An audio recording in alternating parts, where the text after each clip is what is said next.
Saya pergi pada Dr. Asri sebagai panel yang kedua dalam round ini. Ya, Dr. Maka soalannya adalah, demokrasi meletakkan manusia yang menentukan undang-undang dan sumber perlembagaan negara. Ini secara langsung seakan-akan menafikan konsep al-hakimiyah Allah yang ditekankan di dalam Islam, di mana Allah adalah satu-satunya pemegang hak mutlak perundangan. So manusia dikatakan tak boleh reka-reka. Apakah ia satu kesilapan apabila gerakan Islam ni nak terima demokrasi? Doktor, mohon pencerahan. Terima kasih. Bismillah, wassalatu wassalamu ala Rasulillah. Ana sentuh sikit hudud dah.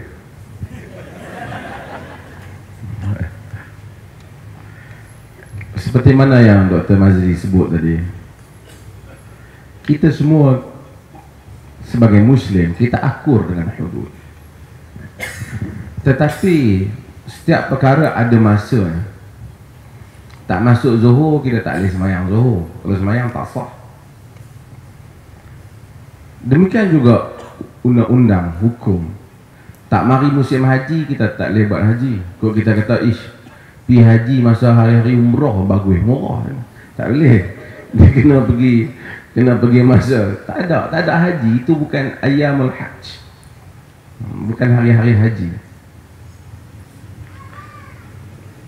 Mana-mana kuasa yang ingin pergi mengambil pusat pemerintahan, mana-mana parti dalam dunia ni, bila dia nak menawarkan dirinya sebagai pemerintah, saya dah sebut semalam, tidak munasabah untuk dia menyatakan, bukan masalah hudud, tapi menyatakan, jika saya diberi kuasa, saya berjanji untuk memotong tangan pencuri. Tak munasabah.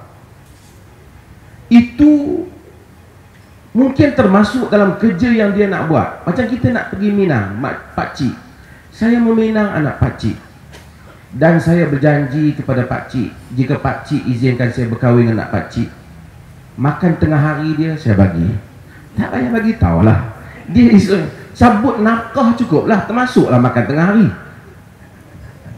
Bila kita nak pergi kepada kuasa, kita tak tawarkan benda yang macam tu, tapi kita tawarkan perkara umum.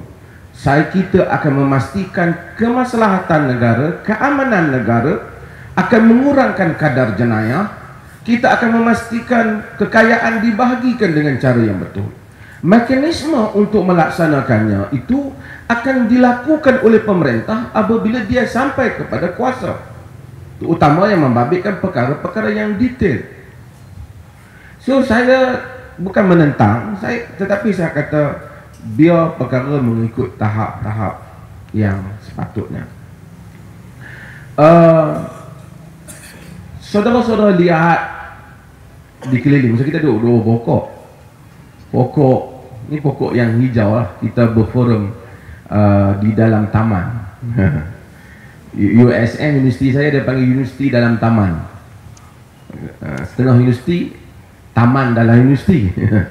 Ya, USM tu puji universiti sendiri lah. Okay. Saudara lihat di sekeliling saudara, dan saudara lihat orang-orang di keliling saudara. Semua kejadian alam, dan tidak ada satu perkara pun selain daripada Allah. Semua benda selain daripada the essence of God, selain daripada zat Allah, adalah makhluk yang diciptakan oleh Allah. Allah yang menciptakan alam ini. Ini benda yang kita tahu.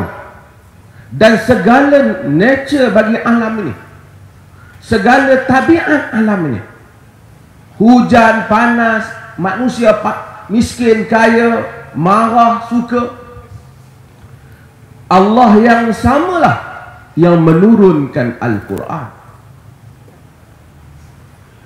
Ayat-ayat yang kita lihat ini, dunia yang kita lihat, sains, dunia, tanda-tanda yang kita lihat ini, iaitu disebut sebagai al-ayah al-manzurah. Ayat-ayat yang kita lihat tidak boleh terpisah daripada ayat-ayat yang kita baca, iaitu al-ayah al-maqru'ah, iaitu ayat-ayat yang kita baca Quran. Quran tidak akan terpisah pada alam. Jika ada mana Quran tak mungkin bercanggah dengan alam. Tapi jika ada mana-mana tafsiran Quran yang dibuat oleh mana-mana scholars, mana-mana ulama, mana-mana cerdik pandai sekalipun, bercanggah dengan alam yang Tuhan ciptakan, kita kena tahu bahawasanya tafsiran itu salah. Quran takkan salah, alam takkan salah, kerana alam ini memang wujud. Negara manusia bernegara bukan hari 1400 tahun lepas. Sebelum kedatangan Nabi Muhammad, manusia ada negara. Dan manusia perlu hidup secara berkelompok. Orang yang tak tahu menulis dan membaca, badui di padang pasir pun ada ketua kabilah dia. Orang bercawat yang hidup di hutan Amazon pun ada ketua dia. Ada sistem dia. Maka ini tabiat manusia. Bila agama datang dan menyuruh manusia membentuk negara, tak mungkin negara yang nak dibentuk itu bercanggah dengan tabiat manusia. Dan tak boleh dalil-dalil itu ditafsirkan secara bercanggah dengan tabiat manusia. Demokrasi adalah antara perkara yang tadi Ustaz Wanji pun dah bincangkan. Apa negara yang dalam fikiran kita kalau Islam berkuasa? Apa gambaran yang kita ada dalam otak kita? Kalau Islam ni berkuasa, macam mana rupa dia? Hak yang duk main dalam fikiran kita. Cuba kita jawab untuk diri kita. Adakah kita bayang negara teokrasi? Dalam erti kata negara yang diperintah, negara mullah yang dia orang marah saya sebut ni. Negara ayatullah, negara clergy state, negara yang diperkuasai oleh golongan agama. Apakah negara itu bererti rakyat tak boleh bagi pendapat? Rakyat tak boleh mengundi siapa yang dia suka? Semuanya ditentukan oleh geng-geng ustaz. Saya, Mazli dan Ustaz Wanji, kami saja yang ada special rights untuk menentukan apa yang tuan-tuan mahu. Ataupun sebenarnya pada tabiat manusianya, manusia ada hak untuk memilih siapa yang berkuasa atas dirinya. Supaya kerana dia bukan soal berkuasa, kerana kita akan patuh padanya. Apa yang tak kena dengan demokrasi? Saya bukan menyokong 100% demokrasi, kerana sebenarnya tidak ada apa yang dikatakan consensus on the exact meaning of democracy as a political party. As a political system. Tidak ada satu pencapaian persetujuan apakah makna sebenar demokrasi sebagai satu sistem politik. Tak ada. Dan semua orang buat tafsiran sendiri. Ramli mungkin ada tafsiran demokrasi terpimpin, kan? Soekarno ada tafsiran dia yang tersendiri, dan semua orang ada. Kenapa kita memilih tafsiran? Orang kata, oh, demokrasi ini berasal daripada Greek, berasal daripada Demokratos, dengan macam-macam lagi.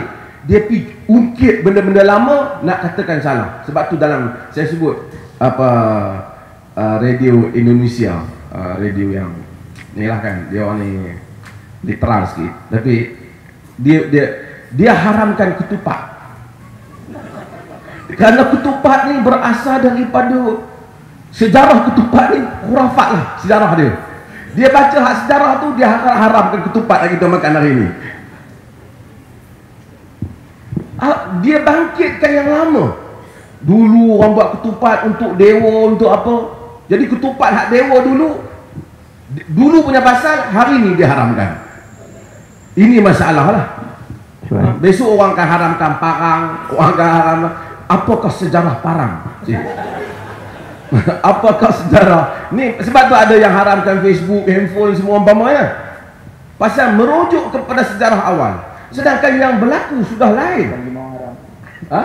Makan limau haram tu ni. Makan limau haram. Betul. Limau bukan makan rimau. Pasal labu mati makan limau. Geramli. Apa okey? Dia rujuk kepada sejarah. Tapi perkara yang ada dalam demokrasi yang hari ini orang tak tahu nak tarikh, tapi apa yang kita faham daripada demokrasi? Demokrasi banyak benda lah. Recognition of the worth of every human being. Maksudnya pengiktirafan terhadap nilai bagi setiap manusia. Agama iktiraf ni. Agama iktiraf. Demokrasi Greek yang asal, dia hak untuk pemilihan, hak untuk pencalonan hanya tak diberi kepada semua rakyat. Hanya golongan yang ada kekayaan dan golongan yang ada hamba saja. Yang ada property dan ada slaves. Dia orang saja yang ada hak. Tapi demokrasi itu berkembang. Demokrasi hari ini bila disebut rakyat ada hak. Equality rakyat of all citizens. Semua rakyat ada hak untuk mengundi, rakyat ada hak untuk mengadu. Ini perkara yang agama iktiraf. Hatta Yahudi dalam Islam iktiraf hal ini. Kenapa kita lihat pada sudut yang bertentangan? The acceptance, apa lagi dalam demokrasi? The acceptance of necessity of law, keperluan untuk mengiktiraf kewujudan undang-undang. Tak boleh buat negara cowboy, ada undang-undang. Islam iktiraf, hatta khalifah mesti tunduk pada undang-undang.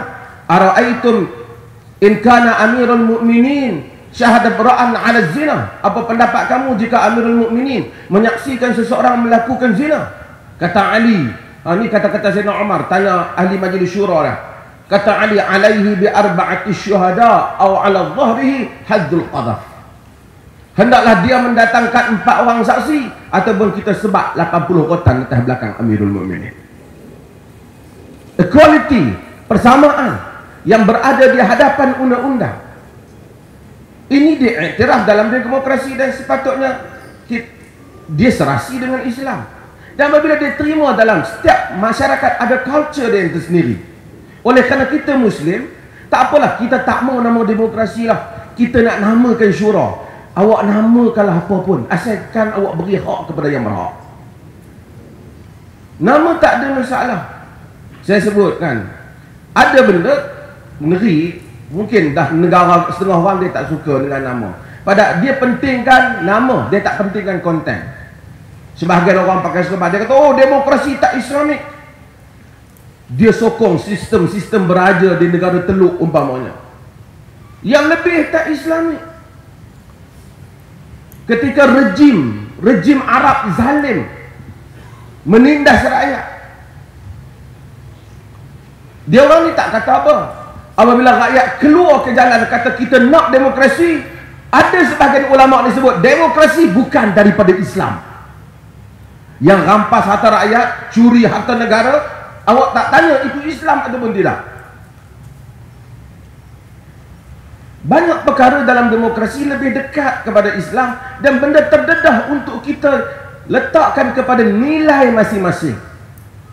Tetapi pengiktirafan hak, mengiktiraf suara rakyat, mengiktiraf untuk rakyat memberi pandangan, mengiktiraf bahawasanya kita tak boleh berhukum, semua orang sama di hadapan undang-undang hanya kerana perbezaan kaum, perbezaan agama. Kerana awak bukan Islam, maka awak hendaklah dihukum macam lain.